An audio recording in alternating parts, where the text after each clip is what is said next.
August 17, 1943. 23,000 feet above the German city of Schweinfurt, Captain Robert Morgan watched his formation disintegrate. Messerschmitt 109s tore through the bomber stream like wolves through sheep, their cannons ripping aluminum and flesh with mechanical efficiency. His B-17, christened Reluctant Dragon, shuddered as a 20mm shell punched through the right wing, missing the fuel tank by inches that measured the difference between survival and becoming a fireball. Through his headset came the desperate voices of dying men. "Lead, this is Red 3, we're going down." The transmission ended in static. Another fortress fell away, trailing black smoke and pieces of wing. Then another. Morgan's manifold pressure gauge read 52 inches of mercury, his right Cyclone engines delivering their rated 2,000 horsepower. It wasn't enough. The German fighters climbed faster, turned tighter, and attacked with the confidence of predators who knew their prey couldn't escape. Below, the ball-bearing factories that were supposed to cripple German industry continued operating while American bombers burned. 60 B-17 seconds would not return from this mission. 600 men would die or spend the rest of the war in prisoner camps. The mathematics were brutal and undeniable. At this loss rate, the entire 8th Air Force would cease to exist within months. But in a refinery outside Philadelphia, a French chemist named Eugene Houdry was perfecting a process that would transform those same Wright Cyclone engines from victims into victors. His catalytic cracking method could turn crude oil into aviation gasoline with octane ratings that military officials declared chemically impossible. The fuel that Houdry's process produced would push B-17 engines beyond every design parameter their manufacturers considered safe, unlocking performance that would make German pilots question whether they faced the same aircraft that had been easy prey just months before. If you're enjoying this deep dive into the story, hit the subscribe button and let us know in the comments from where in the world you are watching from today. The war that would be won or lost in the skies over Europe hung on a chemical formula developed in peacetime by a man who never trained as a chemist, and the bombers that carried that fuel would soon achieve speeds that seemed impossible by every existing standard of aeronautical engineering. The crisis, facing American strategic bombing in the autumn of 1943, extended far beyond individual missions or tactical failures. General Ira Eaker, commanding the 8th Air Force from his headquarters in High Wycombe, studied loss reports that revealed an organizational catastrophe in progress. The daylight precision bombing strategy that American doctrine had championed for a decade was failing under the weight of German defenses that grew stronger with each passing week. The numbers told a story that no amount of courage or determination could overcome. B-17, flying fortresses, designed to penetrate enemy airspace through altitude and defensive firepower, were being destroyed at rates approaching 20% per mission. Bomber crews were required to complete 25 combat sorties before rotation, but the statistics made clear that most would die well before reaching that milestone. The mathematics of survival had become a countdown to extinction. Lieutenant James Stewart, piloting his Fortress on his 8th mission over occupied Europe, understood these calculations with the clarity that only combat brings. His B-17E carried 4 Wright R-18-2097 Cyclone engines, each producing 1,200 horsepower at takeoff. The specifications seemed impressive on paper. Maximum speed 287 miles per hour, service ceiling 35,600 feet, combat radius with bomb load 1,300 miles.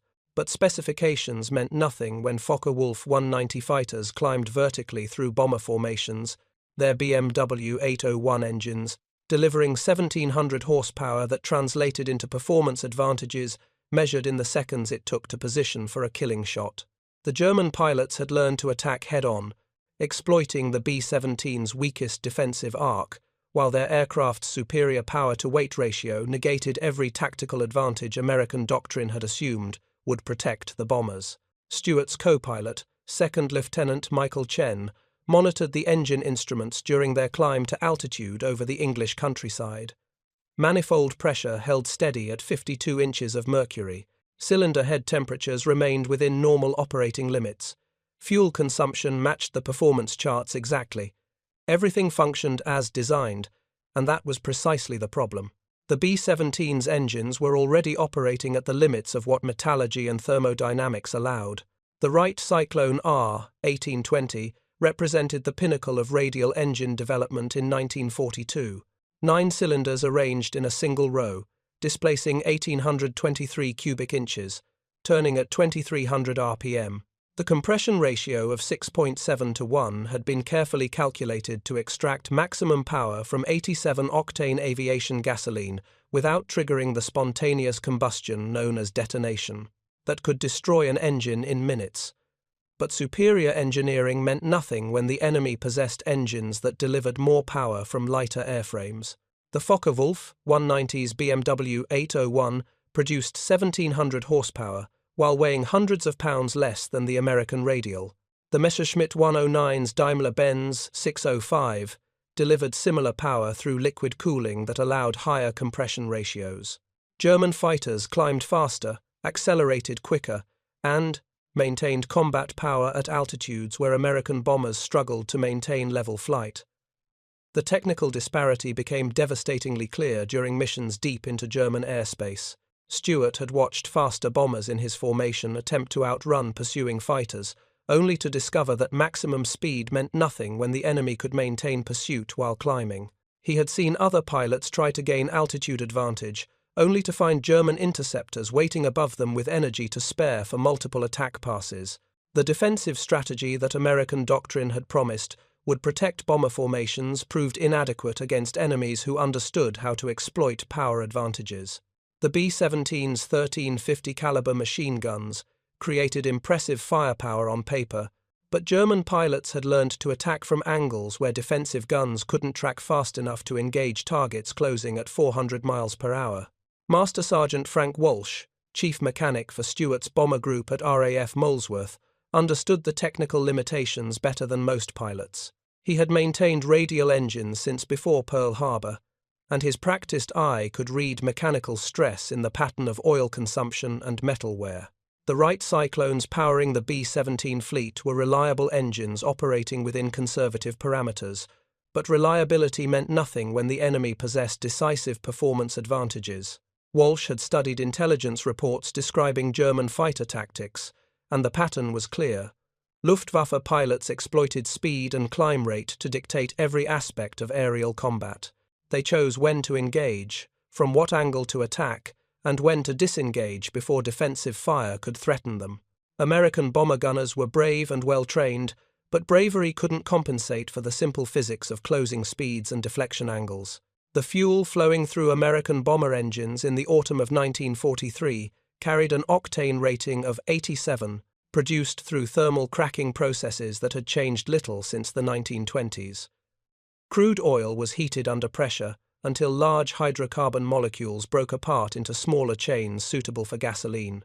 The process was simple, reliable, and fundamentally limited by chemistry that constrained octane ratings to levels below 90. Higher octane ratings meant fuels that could resist premature ignition under compression, allowing engines to operate at higher manifold pressures without the catastrophic detonation that destroyed cylinders and pistons. But achieving octane ratings above 90 required molecular structures that thermal cracking couldn't produce in meaningful quantities. The petroleum chemistry of the era had reached limits that appeared absolute. In Philadelphia, Eugene Houdry had spent the 1930s developing a process that circumvented those limits through catalytic reactions instead of thermal cracking. His method used activated clay catalysts to break apart petroleum molecules in ways that produced highly branched hydrocarbon chains with octane ratings exceeding 100. The process was complex, expensive, and revolutionary in its implications for aviation.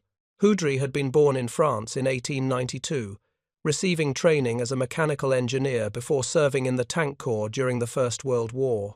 His interest in automotive racing led him to petroleum chemistry, where he recognized that fuel quality limited engine performance more than mechanical design. The gasoline available in the 1920s simply couldn't support the compression ratios and manifold pressures that modern engines demanded.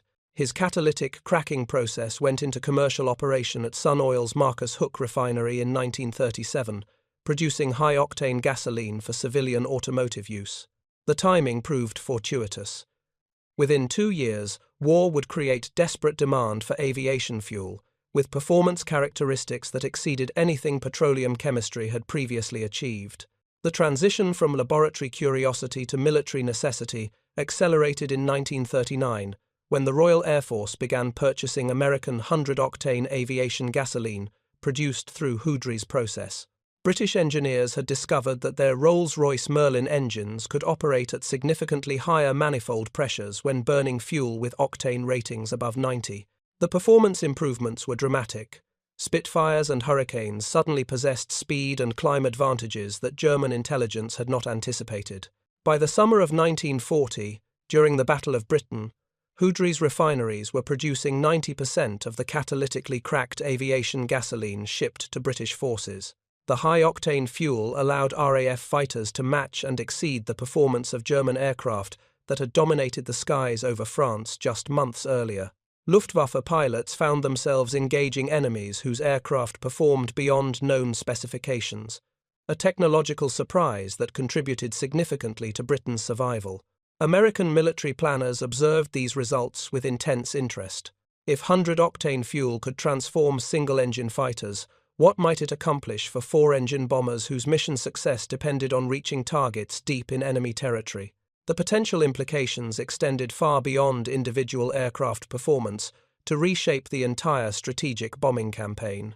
But implementing widespread use of high-octane fuel required industrial capacity that exceeded anything the petroleum industry had attempted. Each gallon of hundred-octane aviation gasoline demanded manufacturing processes that pushed refinery equipment beyond normal operating parameters. The activated clay catalysts degraded quickly under extreme temperatures, requiring frequent regeneration cycles that interrupted production. The exotic additives needed to achieve 100-plus octane ratings cost more per gallon than most workers earned in a week. Lieutenant Colonel Curtis LeMay, operations officer for the 4th Bombardment Wing, understood that technical solutions meant nothing if they couldn't be implemented at scale. His B-17 groups needed thousands of gallons of fuel daily to maintain operational tempo. Switching to hundred-octane gasoline would require not just new refinery capacity, but completely rebuilt supply chains capable of transporting volatile fuel mixtures across thousands of miles of ocean. The logistics appeared overwhelming, but the alternative was accepting bomber loss rates that would eliminate American strategic bombing as an effective weapon within months. LeMay had flown the Schweinfurt-Regensburg mission, watching 60 fortresses fall to German fighters whose performance advantages made mockery of American defensive tactics. He knew that courage and determination couldn't overcome the simple physics of power to weight ratios and energy management in aerial combat. The emergency conference at Wright-Patterson Army Airfield convened on September 23, 1943, with representatives from every organization responsible for American bomber operations. Major General Barney Giles, Chief of Air Staff, sat at the head of a conference table surrounded by petroleum engineers, engine manufacturers, and combat commanders who had witnessed the Schweinfurt disaster firsthand. The consensus emerged quickly and carried the weight of institutional desperation. American bombers were dying because German fighters possessed decisive performance advantages that no amount of tactical innovation could overcome. The self-defending bomber formation that doctrine had promised would penetrate enemy airspace had proven to be a fantasy when confronted with interceptors that could dictate every aspect of engagement. But buried within the crisis lay a potential solution that petroleum chemistry had already validated. Eugene Houdry's catalytic cracking process could produce aviation gasoline with octane ratings of 100 or higher, fuel that would allow bomber engines to operate at manifold pressures 20% above current limits. The performance gains would be substantial: increased speed, improved rate of climb, higher service ceiling, and most critically, the power margins needed to maneuver defensively when under attack. Dr. Samuel Heron, the British-born combustion expert whose research had defined American engine development for 2 decades, presented the technical framework with characteristic precision. The Wright Cyclone engines powering the B-17 fleet were limited not by mechanical design, but by fuel chemistry. At 52 inches of manifold pressure burning 87-octane gasoline, the engines produced 1,200 horsepower while operating at the edge of detonation limits. Increasing manifold pressure with 87-octane fuel would trigger spontaneous combustion throughout the cylinder, creating shock waves that would hammer pistons with forces exceeding 30,000 pounds per square inch. Aluminum castings would crack, cylinder walls would score, connecting rods would bend and break, the engine would destroy itself within minutes, leaving pilots with no power at the moment when they needed it most. But 100-octane fuel possessed molecular structures that resisted premature ignition even under extreme compression. The highly branched hydrocarbon chains that Houdry's catalytic process produced required higher temperatures and pressures to ignite, allowing engines to operate at manifold pressures that would be catastrophic with lower-octane gasoline. The mathematics were straightforward. Increasing manifold pressure from 52 inches to 65 inches would boost engine output from 1,200 horsepower to 1,500 horsepower per engine. 4 engines meant an additional 1,200 horsepower for the complete aircraft, enough to increase maximum speed from 287 miles per hour to approximately 325 miles per hour at combat altitude. More significantly, the additional power would improve rate of climb by nearly 40%, allowing bombers to reach operating altitude faster and maintain higher cruise speeds with full bomb loads. The service ceiling would increase to beyond 38,000 feet, placing bombers above the effective range of most anti-aircraft artillery and complicating German fighter intercept profiles. Colonel Harold Neely from Wright Aeronautical presented engine modifications that would be necessary to safely handle 100-octane fuel at increased manifold pressures. The Wright Cyclone R-18-2097 already incorporated turbo superchargers developed by General Electric, exhaust-driven compressors that forced additional air into cylinders at high altitude. These systems could accommodate higher boost pressures with relatively minor modifications to wastegate controls and intercooler capacity. The fuel injection systems would require recalibration to deliver proper mixture ratios at increased power settings. Ignition timing would need adjustment to account for 100-octane fuel's different combustion characteristics. Most critically, cylinder head temperatures would increase beyond current operating limits, demanding improved cooling fin designs and modified cowling configurations to enhance airflow. But these modifications paled in comparison to the industrial challenge of producing sufficient high-octane fuel to supply bomber operations. Leonard Hobbs from Wright Aeronautical unrolled production capacity charts that illustrated the magnitude of the problem. Houdry's existing refineries could produce approximately 40,000 barrels per day of catalytically cracked gasoline suitable for blending into 100-octane aviation fuel. The 8th Air Force alone consumed more than 60,000 gallons of aviation gasoline daily just for training flights and aircraft positioning. Combat operations doubled or tripled that consumption. Expanding to include the 9th Air Force, the 12th Air Force in the Mediterranean, and training bases throughout the United States, the requirement exceeded 300,000 barrels per day of 100-octane fuel. Meeting this demand would require building additional Houdry units at refineries across the country, modifying existing thermal cracking plants to accommodate catalytic processes, and developing entirely new catalyst materials that could withstand the extreme temperatures involved. The investment would cost hundreds of millions of dollars and consume industrial capacity desperately needed for other war production. Arthur Pugh, vice president of Sun Oil Company, explained the catalyst problem with brutal honesty. The activated clay that Houdry's original process used degraded rapidly under the high temperatures required for maximum gasoline yield. Each catalytic reactor operated for only a few hours before requiring shutdown for regeneration, a process that burned accumulated carbon deposits off the catalyst but reduced overall refinery efficiency. Research teams at Sun Oil and Standard Oil were developing improved catalysts based on synthetic aluminosilicate compounds that promised better stability and longer operating cycles.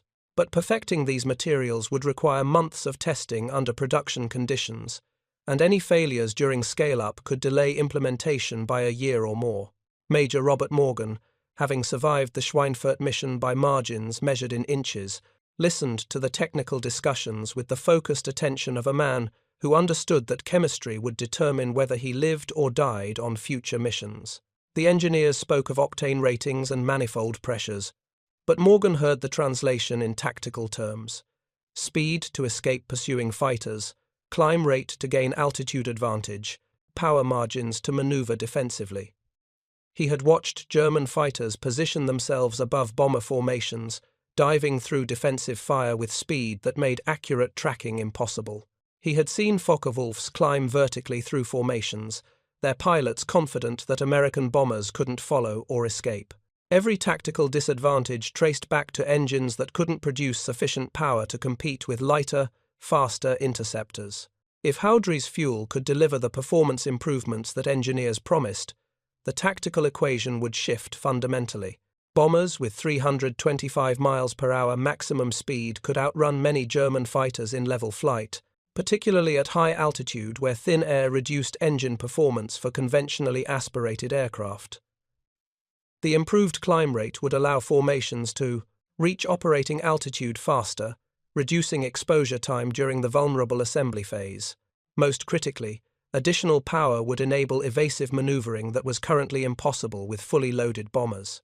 German fighter tactics depended on attacking bombers that flew predictable, straight-line courses because any deviation from formation meant falling behind and becoming easy prey. But bombers with 25% more power could maintain formation integrity while maneuvering defensively, complicating German attack geometry and reducing the time window during which fighters could engage effectively. General Jimmy Doolittle, observing the conference from his position as a special advisor on aviation fuel development, recognized that the technical solution existed but required institutional commitment that exceeded normal procurement procedures. The petroleum industry could produce 100-octane fuel in quantities sufficient to transform bomber operations, but doing so would demand priority allocations of steel, catalysts, construction equipment, and skilled labor that were desperately needed elsewhere. Doolittle had spent years advocating for high-octane fuel development, recognizing long before Pearl Harbor that aviation performance would be limited more by fuel chemistry than engine design. His work with Shell Oil during the 1930s had helped establish the industrial foundation for catalytic cracking, and his technical background gave him credibility with both military planners and petroleum engineers. But credibility meant nothing if losses continued at rates that threatened to eliminate strategic bombing before fuel improvements could be implemented. The Schweinfurt mission had cost 60 bombers in a single day. Another raid on October 14th would lose 60 more. At this attrition rate, the entire debate over fuel technology would become academic because there would be no bomber force left to benefit from improved performance. The decision came from the highest levels of military leadership. General Henry Arnold, commanding all Army air forces, authorized immediate expansion of catalytic cracking capacity with priority equal to fighter production and radar development. Every available Houdry unit would be dedicated to aviation fuel production. New refineries would be constructed on accelerated schedules that assumed completion in months rather than years. The petroleum industry would receive whatever resources it needed to produce 100-octane gasoline in quantities sufficient to supply global bomber operations. The implementation timeline was aggressive to the point of desperation. Existing Houdry units at Marcus Hook, Pennsylvania, and other Sun Oil facilities would increase production immediately, with output dedicated entirely to military aviation. Standard Oil would convert 3 large refineries to catalytic cracking by January 1944. Shell Oil would build 2 new facilities, specifically designed for high-octane aviation fuel production, with completion targeted for March. By summer 1944, American refineries would be producing more than 200,000 barrels per day of 100-octane aviation gasoline. By autumn, production would exceed 300,000 barrels per day, sufficient to supply all American air operations in Europe and the Pacific. The fuel that flowed through bomber engines would possess octane ratings that German petroleum chemistry could not match, translating into performance advantages measured in the seconds and feet that determined survival in aerial combat. But production capacity meant nothing if bomber engines couldn't safely utilize the additional power that high-octane fuel enabled. Technical teams from Pratt & Whitney and Wright Aeronautical began immediate modifications to existing engines, focusing on the Wright Cyclone R 18-2097 that powered most B-17 variants. The changes were designed to accommodate manifold pressures up to 65 inches of mercury, 25% above current operating limits. The turbo supercharger systems received upgraded wastegate controllers that could maintain precise boost pressure across varying altitude and throttle conditions. The fuel metering units were recalibrated to deliver richer mixtures at high power settings, preventing excessive cylinder temperatures that could trigger detonation even with 100-octane fuel. Ignition timing was advanced to account for slower flame propagation in the highly branched hydrocarbon molecules that characterized catalytically cracked gasoline. Most significantly, engineers developed a water injection system that could temporarily boost power beyond even what 100-octane fuel normally allowed. By injecting a mixture of water and methanol directly into the supercharger intake during emergency situations, engines could operate at manifold pressures approaching 70 inches of mercury, producing more than 1,600 horsepower per engine for short periods. The water injection system worked through elegant chemistry.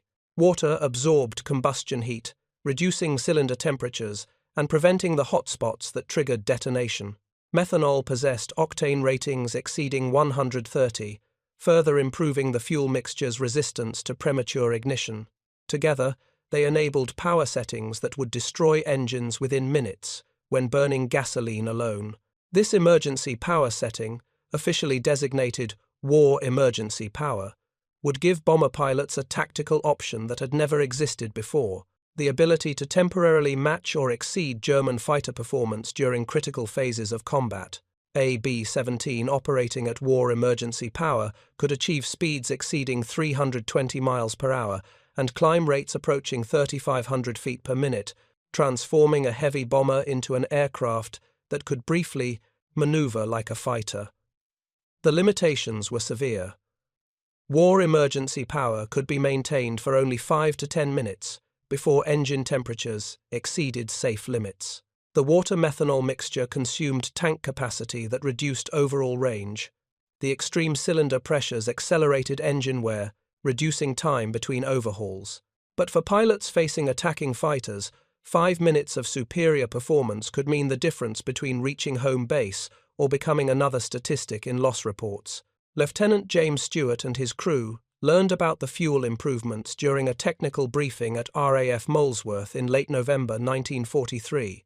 The briefing officer, a young engineer from Wright Aeronautical, explained the modifications with enthusiasm that seemed disconnected from the grim reality of bomber combat. Higher octane fuel would increase engine power. Water injection would provide emergency boost.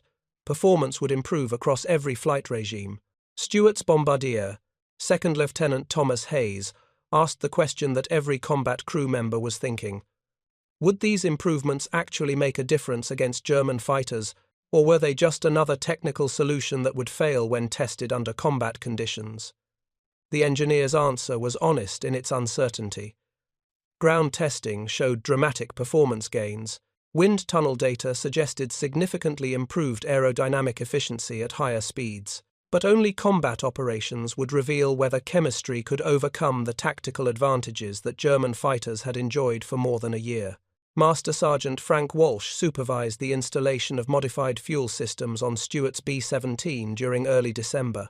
The work required 3 days of intensive effort, removing old components and installing upgraded fuel metering units, recalibrated turbo supercharger controls, and the entirely new water injection system with its pressurized tank mounted behind the cockpit. Walsh had maintained enough engines to recognize when modifications were merely cosmetic versus fundamentally transformative. The changes he was installing fell into the latter category. The recalibrated fuel injection system would deliver precisely controlled mixtures optimized for 100-octane gasoline's combustion characteristics. The upgraded turbo supercharger wastegates could maintain boost pressures with accuracy that would have been impossible with earlier mechanical systems. Most impressive was the water injection system, a masterpiece of fluid dynamics and emergency power engineering. The tank held 15 gallons of 50-50 water-methanol mixture, sufficient for approximately 8 minutes of war emergency power operation. The injection pump could deliver this mixture at pressures exceeding 300 pounds per square inch directly into the supercharger intake, where it would mix with incoming air and fuel before entering the cylinders. The system was controlled by a simple toggle switch, mounted beside the throttle quadrant, allowing pilots to engage emergency power with a single motion during critical combat situations. But the simplicity of the interface concealed sophisticated engineering that had to prevent over-injection at low power settings while ensuring adequate flow during maximum boost operations.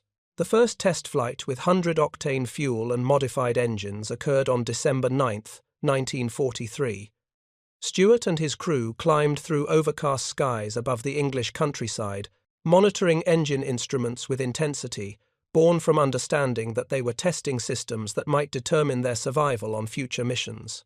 At 10,000 feet, Stewart advanced the throttles to maximum continuous power setting.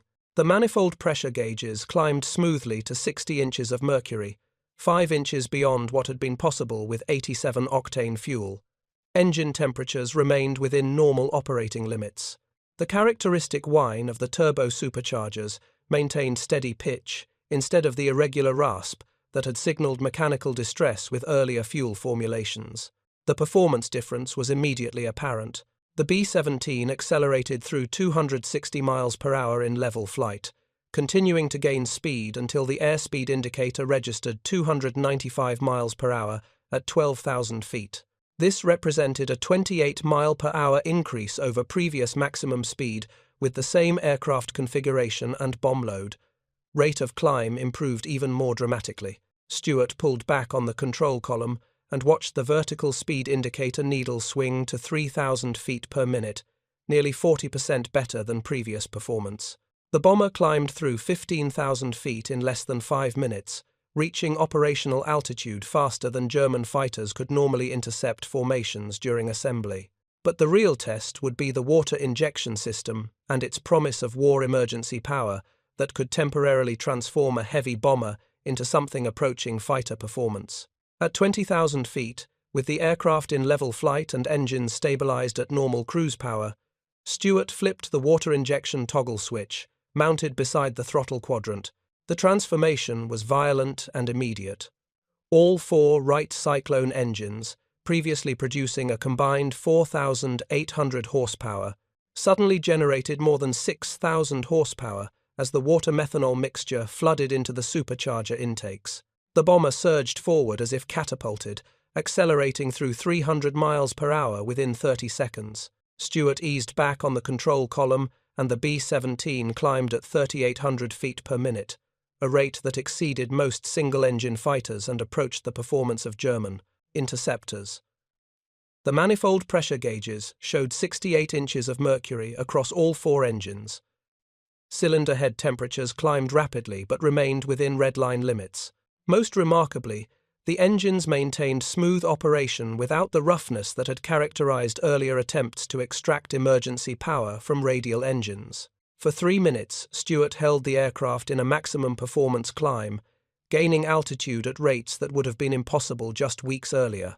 Then, mindful of the water-methanol tank's limited capacity and the extreme cylinder pressures that were shortening engine life with every second of operation, he switched off the emergency power system and returned the engines to normal cruise settings. If you find this story engaging, please take a moment to subscribe and enable notifications. It helps us continue producing in-depth content like this. The tactical implications became clear during the post-flight debriefing. A B-17 burning 100-octane fuel with war emergency power available could temporarily match German fighter performance in speed and climb rate. This capability wouldn't transform bombers into air superiority fighters, but it would provide tactical options that had never existed before. Formations under attack could accelerate out of danger. Individual bombers could climb to altitude advantages. Most importantly, the additional power enabled defensive maneuvering that maintained formation integrity while complicating German attack geometry.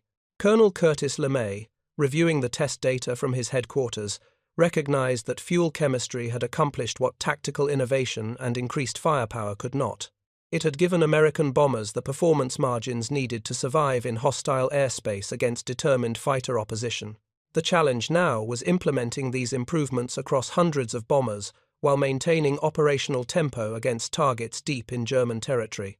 The transformation of the 8th Air Force began during the winter months of 1943 and early 1944, as hundreds of B-17 seconds received modified engines and fuel systems capable of utilizing 100-octane aviation gasoline. The logistics required coordinating modifications across dozens of air bases while maintaining operational readiness against targets that demanded immediate attention regardless of technical limitations. Master Sergeant Frank Walsh and mechanics like him worked 16-hour days throughout December and January, converting bomber after bomber to the new fuel systems. Each aircraft required 3 days of intensive labor, draining old fuel tanks, installing recalibrated injection systems, upgrading turbo supercharger controls, and mounting the water injection apparatus with its pressurized tank and complex plumbing.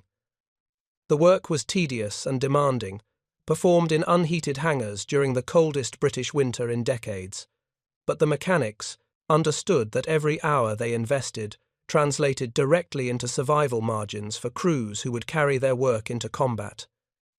Each properly calibrated fuel injector, each precisely adjusted wastegate, each leak-free water injection line represented the difference between engines that would deliver emergency power when needed versus failures that would leave pilots helpless against attacking fighters. Supply chains stretched across the Atlantic delivered 100-octane aviation gasoline in quantities that grew weekly as American refineries expanded production. Tank ships departed from Philadelphia, New Orleans, and Houston, carrying thousands of barrels of catalytically cracked fuel with octane ratings that German petroleum chemistry could not replicate. The distinctive green color of 100-octane gasoline began appearing in fuel trucks throughout British air bases, marking the transformation from theoretical improvement to operational reality. Lieutenant James Stewart's bomber group at RAF Molesworth completed its conversion to 100-octane fuel by mid-January 1944. The entire process had required coordinating aircraft maintenance schedules, pilot training on new emergency power procedures, and ground crew familiarization with fuel handling protocols for the more volatile high-octane gasoline. But by January 21st, every operational B-17 inches, the 303rd Bombardment Group, was capable of utilizing the performance advantages that petroleum chemistry had unlocked. The first combat test came sooner than anticipated. On January 29th, the 8th Air Force launched a maximum effort mission against Frankfurt, penetrating deep into German airspace with more than 800 bombers escorted by fighters only as far as the German border. Intelligence reports indicated that Luftwaffe fighter strength had recovered from autumn losses, with experienced pilots concentrated in defense of critical industrial targets. Stewart's formation crossed the enemy coast at 25,000 feet, burning 100-octane fuel at normal cruise power settings that produced airspeeds 10% higher than previous missions, with identical bomb loads. The improved performance was immediately apparent in formation flying. Bombers maintained positions with less throttle adjustment, reducing pilot fatigue and fuel consumption during the long approach to the target area. German fighters appeared 60 miles from Frankfurt, climbing through thin cirrus clouds with the tactical precision that characterized Luftwaffe intercept doctrine. Messerschmitt 109s positioned themselves 5,000 feet above the bomber stream, preparing for the diving attacks that had proven so effective during previous missions. The familiar pattern was developing. German fighters would dive through formations at speeds exceeding 400 miles per hour, firing brief bursts before climbing away beyond the effective range of defensive guns. But this time, the tactical script changed. As the Messerschmitts rolled into their attack dives, Stewart and dozens of other bomber pilots advanced their throttles to maximum power and engaged the water injection systems that had been installed during the winter modifications. 4,800 horsepower increased to more than 6,000 as water-methanol mixture flooded into supercharger intakes across the formation. The bomber stream accelerated from its cruise speed of 220 miles per hour to nearly 300 miles per hour within 45 seconds. More dramatically, the entire formation began climbing at rates approaching 3,000 feet per minute, gaining altitude even while maintaining forward speed. The tactical geometry that German pilots had relied upon for 18 months suddenly inverted completely. Messerschmitts that had been positioned for diving attacks found themselves approaching targets that were climbing toward them instead of maintaining predictable level flight. Closing speeds increased beyond what German pilots had experienced in previous engagements with American bombers. Deflection angles became impossible to calculate accurately. Attack windows compressed from several seconds to fractions of a second, insufficient time for accurate gunnery against targets that were maneuvering in ways that heavy bombers weren't supposed to be capable of achieving. Hauptmann Wilhelm Jonen, leading a staffel of Messerschmitt 109s from Jagdgeschwader 3, transmitted a combat report that reached Luftwaffe headquarters within hours. American bombers were demonstrating performance characteristics that exceeded known specifications by margins that suggested either systematic intelligence failures or fundamental technical modifications. B-17 seconds that should have been vulnerable targets were climbing and accelerating during attack runs, maintaining formation integrity while maneuvering defensively in ways that complicated every aspect of intercept geometry. The engagement lasted 18 minutes, as German fighters made repeated attack passes against bomber formations that refused to conform to expected behavior patterns. Stewart maintained war emergency power for 3 separate bursts, totaling 7 minutes, each time using the additional performance to climb above attacking fighters or accelerate out of firing solutions. His engines operated at cylinder head temperatures that would have triggered detonation with 87-octane fuel, but the 100-octane gasoline and water methanol injection prevented premature ignition even under extreme compression. The mission's loss statistics revealed the tactical impact of improved fuel technology. Of 829 bombers dispatched, 29 failed to return, a loss rate of 3.5% compared to previous Frankfurt missions that had cost 15 to 20% of attacking forces. Damaged aircraft returning to British bases showed evidence of combat encounters, but the improved performance had allowed bombers to limit exposure time and reduce the accuracy of German gunnery. More significantly, bomber crews reported tactical flexibility that had never existed before. The ability to accelerate during attack runs meant formations could exploit brief gaps in fighter coverage. The improved climb rate allowed bombers to gain altitude advantages before German fighters could position for optimal attack geometry. Most importantly, the emergency power capability provided defensive options beyond simply maintaining straight and level flight, while hoping defensive guns could deter attackers. German fighter pilots, many of them veterans with hundreds of combat hours, filed after-action reports describing American bombers that performed beyond every parameter their intelligence services had briefed. Focke-Wulf 190 pilots, who had previously enjoyed speed advantages, found themselves unable to escape B-17 seconds operating at war emergency power. Messerschmitt 109 pilots discovered that altitude advantages meant nothing when bomber formations could climb at rates approaching their own aircraft's maximum performance. The technical intelligence sections at Luftwaffe headquarters analyzed wreckage from shot-down American bombers, searching for modifications that could explain the performance improvements. They found standard Wright Cyclone engines with no unusual mechanical alterations, leading analysts to theories about captured German technology or secret weapons programs. The possibility that fuel chemistry alone could account for such dramatic performance gains was considered and dismissed as chemically implausible by experts who understood octane ratings, but not the catalytic cracking processes that American industry had developed. General Karl Spaatz, commanding United States Strategic Air Forces in Europe, reviewed mission reports throughout February and March 1944 with satisfaction that was tempered by understanding how close the bombing campaign had come to complete failure. The 100-octane fuel and modified engines had provided exactly the performance margins needed to make strategic bombing sustainable against determined German defenses. But fuel technology was only one component of the transformation that was reshaping aerial warfare over Europe.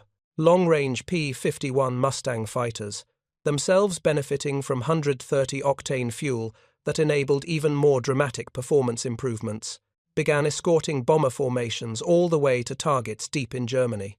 The combination of improved bomber performance and effective fighter escort fundamentally altered the tactical equation that had favored German defenses throughout 1943. By April 1944, the 8th Air Force was conducting missions with loss rates consistently below 5%, sustainable levels that allowed progressive destruction of German industrial capacity. Bomber crews who had expected to die before completing their required 25 missions found themselves surviving to rotation, their lives saved by chemistry they would never fully understand, but whose effects they experienced every time they advanced throttles to maximum power and felt their heavy bombers respond like fighters. Lieutenant James Stewart completed his combat tour in May 1944, having flown 32 missions over occupied Europe with loss rates that earlier crews would have considered miraculous. His B-17 had been hit by flak and cannon fire on 14 separate occasions, but the improved performance had allowed evasive maneuvering that limited damage and enabled return to base on missions that would have been fatal just months earlier. During his final debriefing, Stewart was asked to identify the single most important factor in his survival. He considered the question carefully before responding. Not the additional defensive guns, not the improved armor protection, not even the P-51 escort fighters that had transformed bomber operations. The fuel flowing through his engines had made the difference. The ability to accelerate when under attack, to climb above pursuing fighters, to maneuver defensively while maintaining formation, all traced back to petroleum chemistry that had unlocked performance capabilities dormant within existing engines. The strategic impact of high-octane fuel extended far beyond individual survival stories to reshape the entire course of the air war over Europe. German industrial production, previously protected by fighter defenses that could inflict unsustainable losses on bomber formations, came under systematic attack that progressively degraded manufacturing capacity. Ball-bearing factories, synthetic fuel plants, aircraft production facilities, and transportation networks suffered damage that compounded over months of sustained operations. Albert Speer, German Minister of Armaments and War Production, later testified that the destruction of synthetic fuel production, beginning in spring 1944, crippled German military operations more effectively than any other strategic bombing campaign. The Luftwaffe found itself grounded not by lack of aircraft, but by absence of aviation gasoline, an irony given that fuel chemistry had enabled the American bombing campaign that destroyed German refineries. The technical advantages that hundred-octane fuel provided to Allied air forces represented performance margins that German petroleum industry could never replicate. Nazi Germany's synthetic fuel production, based on coal liquefaction processes developed during the 1920s, could not produce gasoline with octane ratings exceeding 97. German engine designers compensated through sophisticated mechanical systems, including water methanol injection, similar to American developments, but they could not overcome the fundamental chemistry that limited fuel performance. By summer 1944, American bombers equipped with hundred-octane fuel and war emergency power systems were operating with tactical flexibility that made German fighter defense increasingly futile. Bomber formations could vary altitude and speed during missions, complicating intercept calculations and forcing German fighters to burn fuel, searching for targets that refused to follow predictable flight profiles. The defensive advantages that had characterized the first 18 months of the bombing campaign had inverted completely. Eugene Houdry, watching the transformation from his laboratory in Philadelphia, understood that his catalytic cracking process had accomplished far more than simply producing better gasoline. The chemical reactions occurring in his refineries had translated into tactical advantages that determined the outcome of aerial battles fought thousands of miles away.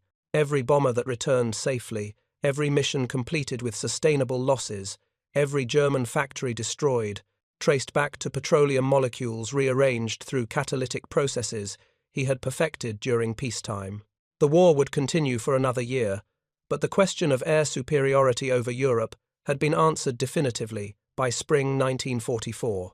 American bombers, burning fuel that German chemistry could not match, possessed performance capabilities that negated every defensive advantage Luftwaffe fighters had enjoyed. The combination of high-octane gasoline, improved engines, and long-range fighter escorts created conditions under which strategic bombing could achieve its doctrinal objectives of destroying enemy industrial capacity. Master Sergeant Frank Walsh, having installed fuel system modifications on more than 200 bombers during the winter of 1943 and 1944, recognized the human dimension of technical achievement in ways that petroleum engineers and military planners could not fully appreciate. Each bomber he had modified carried 10 young men whose survival depended on work performed in cold hangars by mechanics who would never receive recognition for contributions that were classified throughout the war.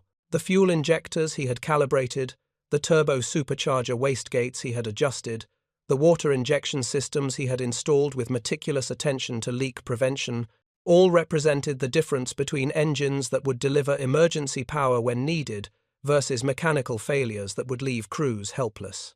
Walsh understood that wars were won not just through courage and tactical brilliance, but through thousands of careful technical decisions made by people whose names would never appear in history books. The B-17 flying fortress that had entered combat in 1942 as a vulnerable bomber struggling to survive against German fighter defenses had been transformed by 1944 into an aircraft capable of dominating the skies over occupied Europe. The transformation involved no radical redesign, no revolutionary new weapons systems, no secret technologies that German intelligence could not have anticipated. Instead, it traced to petroleum chemistry that had unlocked performance capabilities that existed within engines all along, waiting for fuel that could safely enable operation beyond conservative design parameters. The speeds that B-17 seconds achieved with 100-octane fuel and war emergency power, while impressive compared to previous performance, never approached the 380 miles per hour that sensational claims might suggest.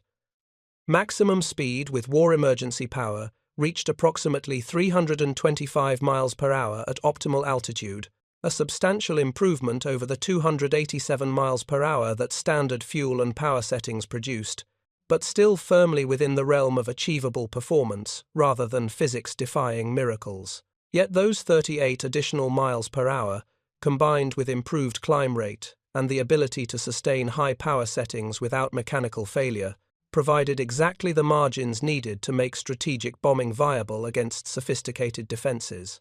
Speed alone didn't win the air war over Europe, but the tactical flexibility that improved performance enabled allowed bomber crews to survive missions that would have been suicide runs just months earlier. The human cost of the air war remained severe even after fuel improvements transformed bomber capabilities. Thousands of young men died in the skies over Europe, shot down by fighters that no amount of additional horsepower could completely defend against, or destroyed by anti-aircraft fire that altitude and speed could not fully evade. But the loss rates that had approached 20% per mission during autumn 1943 dropped to 5% or less by spring 1944, a difference that measured the boundary between organizational extinction and sustainable operations. Thank you for watching. For more detailed historical breakdowns, check out the other videos on your screen now, and don't forget to subscribe. The legacy of Eugene Houdry's catalytic cracking process extended far beyond its wartime applications to revolutionize civilian petroleum chemistry in ways that shaped modern transportation. The high-octane gasoline that saved bomber crews during World War II became the foundation for high-compression automobile engines that defined post-war American car culture. The catalytic processes that Houdry pioneered evolved into the fluid catalytic cracking systems that produce more than half of all gasoline consumed globally today. But during the desperate months of 1943 and early 1944, when American strategic bombing teetered on the edge of catastrophic failure, it was petroleum chemistry that provided the technical foundation for victory in the skies over Europe. The fuel that flowed through bomber engines represented more than refined crude oil. It embodied American industrial capacity, scientific innovation, and determination to overcome tactical disadvantages through technological superiority. The bombers that German pilots called flying fortresses earned that name not through invulnerability to damage, but through the ability to absorb punishment and continue fighting. The fuel burning in their engines gave them performance margins that transformed desperation into confidence, vulnerability into strength, and near-certain defeat into hard-won victory. And somewhere in the chemical bonds of highly branched hydrocarbon molecules produced through catalytic cracking lay the difference between survival and extinction for thousands of young men who flew into combat, trusting that engineering and chemistry would bring them home.